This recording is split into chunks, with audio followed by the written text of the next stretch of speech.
A little wet in a couple spots, but it's the Appalachian Trail, it's always wet. And we finally made our way into Caratunk. As soon as we got there, never seen a mosquito on the whole trip. As soon as we got there, boom, mosquitoes everywhere. So we got to the AT parking lot, which is a really big parking lot, just like an acre, right off of Route 201. I changed into some street clothes, and we packed up and went down onto the 201 and walked down the road maybe, I don't know, a couple hundred yards, maybe less. And there's a firewood station or a forestry station right there on the side of the road with a big sign saying Caratunk. And that's the entrance to Caratunk. You walk in there. We walked up the road maybe a quarter of a mile and asked people where the post office was, and we got to the post office maybe a half a mile up the road. While we were at the post office, I want to tell you, if you're ever in Caratunk, there's no cell phone tower in Caratunk, so there is absolutely no cell phone service in Caratunk. None. You got to go all the way to Bingham before you get cell phone service. So I was going to call a friend and have him come to Caratunk and pick me up, which would have been like a 100-mile drive for him, but no cell phone service. So I got to the post office and was asking if there was anybody that, shuttled people around for money. Didn't seem to be. There's only 100, 110 people in Caratunk anyway. But there was an employee at the post office that was going to Bingham, and she offered me a ride. So Sue and I graciously took a ride from Caratunk to Bingham. So now we're only like 65 miles from home. But the fly in the ointment is that my pickup is in on a side road 15 miles off of Route 16, and I'm right at the junction of 201 and 16. But the bright spot is that there is cell phone reception in Bingham at 16-201 intersection. So I called from that intersection and got TomTom and asked him if he'd come to Bingham at the intersection of 16 and 201, because that's where I was, and pick me up.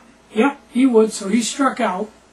And right after that, my cell phone went dead before I forgot to charge the batteries a while back, and that's the name of that tune.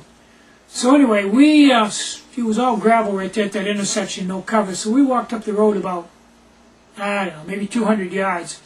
And the trees were tall there and kind of come over the road a little bit. And the back slope was up at about a 20-degree angle. And we went up on a back slope to a flat spot. Sat down there, kind of settled into place. And I dug out the stove, and we boiled up some water and had some hot chocolate, some coffee, and some granola, and some beef jerky, and a little this and a little that. Had a good meal there. And propped up on the backpack and kicked back there and took a nap waiting for TomTom to get there. Well, TomTom drove right by me. Didn't see me sitting there on the side of the road. We were back probably, I don't know, 30, 40 feet from the edge of the road. There's a long back slope, and he didn't notice me. He went down to the intersection and sat there for an hour waiting for me, which I couldn't see from where I am. We woke up and watched the road for cars, and he drove by twice more, but he's got a new vehicle and I didn't know it, so I didn't realize it was him, and he still didn't see us after 3 trips by. So 2 hours later we gave up on him and put our bug jacket. We had our bug jackets on. We tightened up our bug jackets and adjusted everything, put our packs on, and headed for Mayfield on foot up 16. Well, we got up there maybe, I don't know, maybe a mile, and TomTom on his way home saw us and picked us up. Took us up to the town line road and drove 15 miles right back in the woods. Took me to the pickup, and I gave him some gas money, and we piled the pickup and came home. And I spent most of the rest of the next day drying everything out and cleaning everything up and getting ready for the next trip. Now, when it comes to my, I've got 2 potty bags, a 1 liter and a 2 liter. Now, I use them almost every time. When I filter water, I put water in them. And when I get home, my water filter is full of water, and those bags are wet. Well, if you've ever tried to dry out a potty bag, the narrow mouth on them, it's impossible. And Jason Class has got a way where he takes a aquarium pump with a tube and puts it inside, and that works, but not my style anyway.